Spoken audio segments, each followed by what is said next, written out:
Anniversary का दिन था। पति पत्नी एक दूसरे का मजाक उड़ा रहे थे।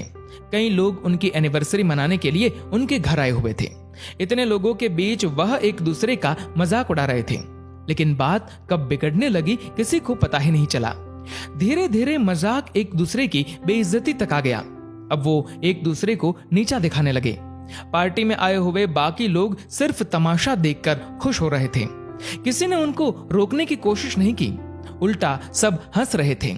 लेकिन हद तो तब पार हो गई जब पत्नी ने यह कह दिया कि तुम्हारी औकात ही क्या है मेरे सामने। तो सन्नाटा सा छा गया। पति निशब्द हो गया। जो पास में हंस रहे थे सब एकदम से चुप हो गए। इस पूरी शांति के बीच एक महिला सामने आई। वो महिला उस पत्नी की ही सहेली थी। पति का नाम राहुल और पत्नी का नाम रश्मि था। सहेली ने रश्मि का हाथ पकड़ा और एक बोर्ड के पास लेकर गई और एक मार्कर पेन हाथ में थमा दिया। रश्मि ने सहेली से पूछा, ये क्या है और मुझे इधर क्यों लेकर आई हो? मुझे कुछ लिखना है क्या? सहेली ने जवाब दिया, हाँ, एक काम करो, तुम बोर्ड पर 15 ऐसे लोगों के नाम लिखो जो तुम्हारे सबसे करीब है। रश्मि ने नाम लिखने शुरू किए। माता पिता, सास ससुर, पति, बेटे, अन्य रिश्तेदार और कुछ खास दोस्तों के नाम लिख दिए। अब सहेली बोली कि इनमें से 5 ऐसे नाम हटा दो, ये सोचकर कि ये लोग तुम्हारी जिंदगी से हमेशा के लिए चले गए। रश्मि ने दोस्तों के नाम हटा दिए। नाम हटाते हटाते उसके माथे पर चिंता की लकीरें साफ साफ झलक रही थी, लेकिन उसने ज्यादा नहीं सोचा। इस बार सहेली बोली कि ठीक है, अब एक काम करो, 4 नाम और हटा दो। पूरा माहौल बदल गया। सबके मन में एक ही सवाल कि आखिर ये हो क्या रहा है। रश्मि ने रिश्तेदारों के नाम हटा दिए। अब बचे सिर्फ माता पिता, सास ससुर, पति और बेटा। सबकी नजरें बोर्ड पर कि आगे क्या होने वाला है। लेकिन अब रश्मि को सहेली के कहने पर 2 नाम और हटाने थे। भावुक चेहरे और माथे पर पसीने के साथ उसने सास और ससुर का नाम हटा दिया और बोली कि उन माँ बाप का नाम मैं नहीं हटा सकती जिन्होंने मुझे जन्म दिया है। प्लीज मुझे माफ करना राहुल। राहुल ये सब देख रहा था, लेकिन कुछ नहीं बोला। सहेली बोली कि अब बचे माता पिता, पति और बेटा। रश्मि, एक काम करो, 2 और नाम हटा दो। रश्मि ने रोना शुरू कर दिया कि एनिवर्सरी का दिन है और ये सब क्या करवाया जा रहा है उससे। लेकिन सहेली बोली, नाम तो हटाने पड़ेंगे। बोर्ड की तरफ देखा तो रश्मि का दिल जोर जोर से धड़कने लगा, ये सोचकर कि ऐसे कैसे किसी का नाम अब हटा सकती हूँ।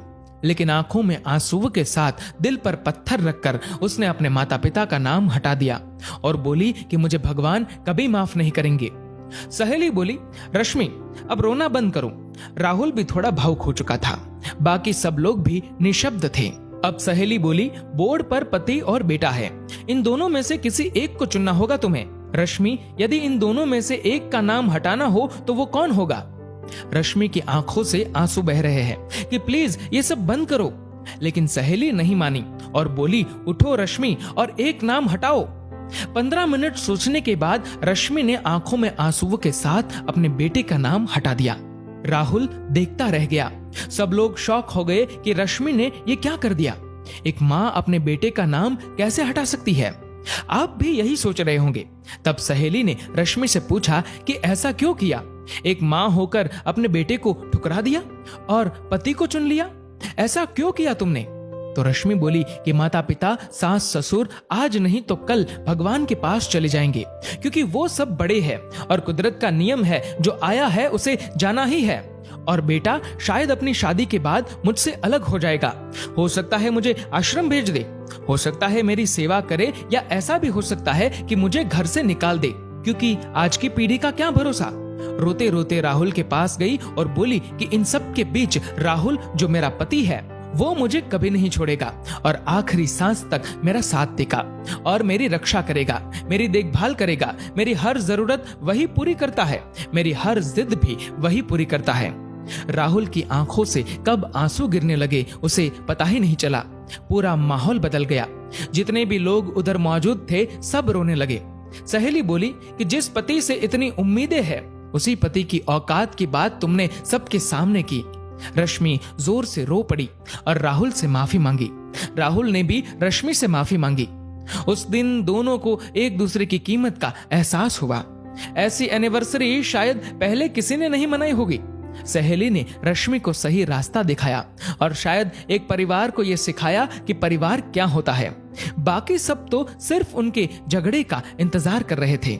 आखिर में रश्मि राहुल से कहती है, मैं रूठूं तो तुम मना लेना, तुम रूठो तो मैं मना लूंगी। ये जिंदगी का सफर यूं ही गुजर जाएगा। दोस्तों, इस कहानी को लेकर आपकी क्या राय है, नीचे कमेंट करके जरूर बताएगा। और अगर आपको ये वीडियो अच्छा लगा हो तो इस वीडियो को लाइक करेगा, ज्यादा से ज्यादा लोगों तक शेयर करेगा। और ऐसे ही और भी इंस्पिरेशनल वीडियोस के लिए सब्सक्राइब करें हमारे यूट्यूब चैनल को और फेसबुक पर फॉलो करें हमारे पेज को। धन्यवाद।